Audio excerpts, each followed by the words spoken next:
From Los Angeles to a worldwide audience, this is Boaz Power TV, where we take your life to the next level. Now, internationally known speaker and author, here's Boaz. Hi, welcome to the Power Show.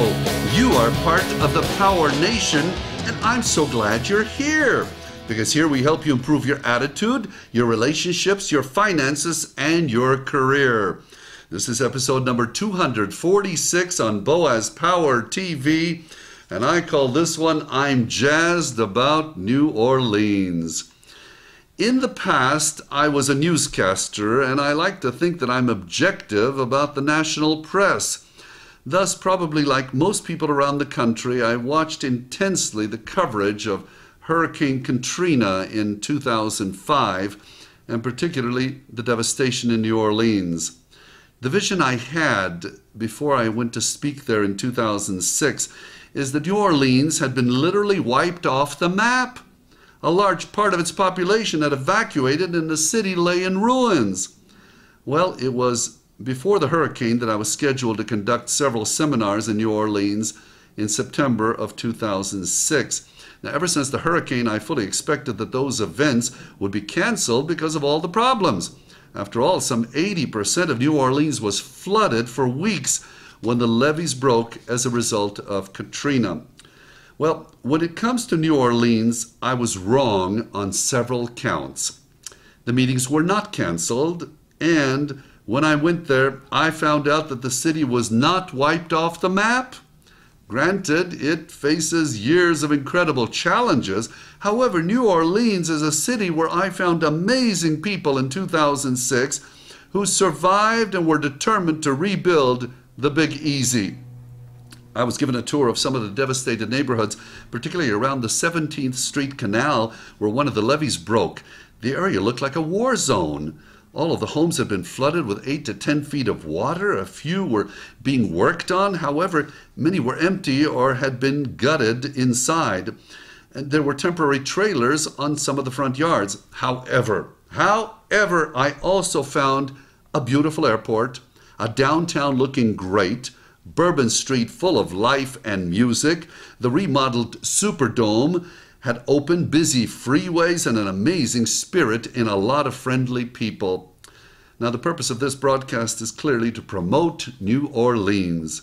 Yes, it will take years to rebuild the many neighborhoods that were devastated. However, the city is ready right now. It was in 2006, and it is right now to host visitors, and it's a great place for conventions. The spirit that drew many people in the past to the city is definitely there, alive and well.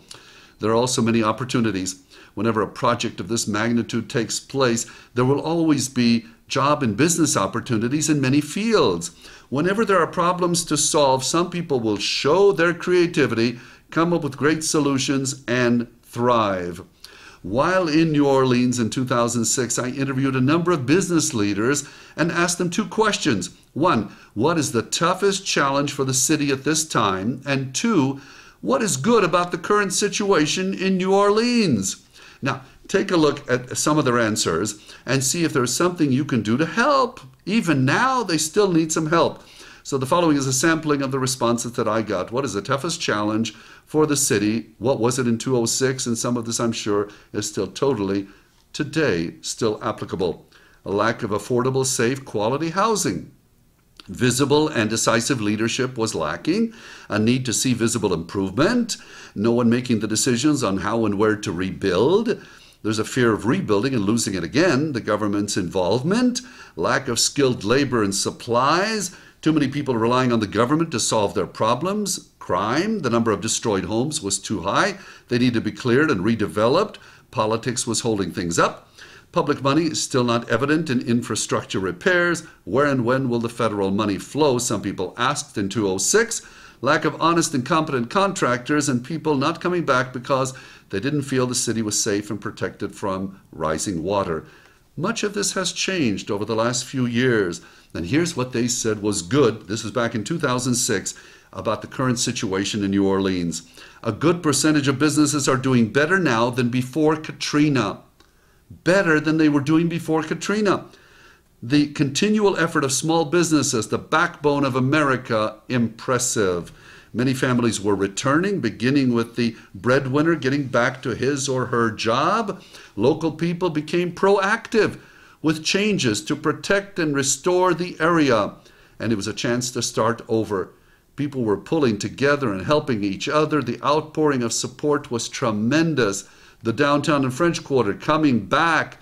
They're fun and much safer. And there was a lot of pride in New Orleans and the heritage, the traditions, and the city. Also a better sense of community. People were fixing up by themselves instead of waiting for someone else to do it. Some of the business leaders I met in New Orleans in 2006 formed an important organization to promote coastal restoration, a long-term issue that's very important in light of coastal erosion caused by such events as Hurricane Katrina. I encourage you to learn more about this important effort to protect the vital infrastructure that supports the energy and economic security of the United States. Their website is americasenergycoast.com. americasenergycoast.com. In particular, check the site's Coast Guardian webpage to see what the CEO members of Vistage, the group where I spoke for, were doing. Well, that's my report on an amazing visit to New Orleans. And after I left, I was truly jazzed about this great American city. What a great example of how people can come back. So here is an affirmation for this episode of Boaz Power TV. It is a rebuilding affirmation.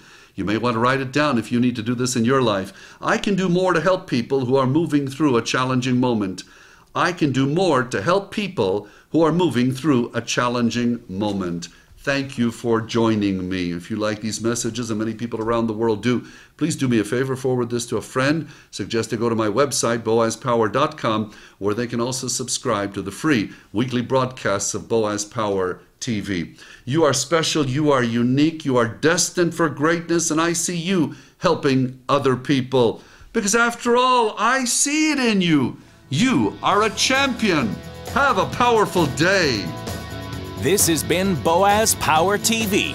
To comment, see other episodes, or to subscribe to this free broadcast, go to our blog at boazpower.com. That's boazpower.com. We're here to take your life to the next level.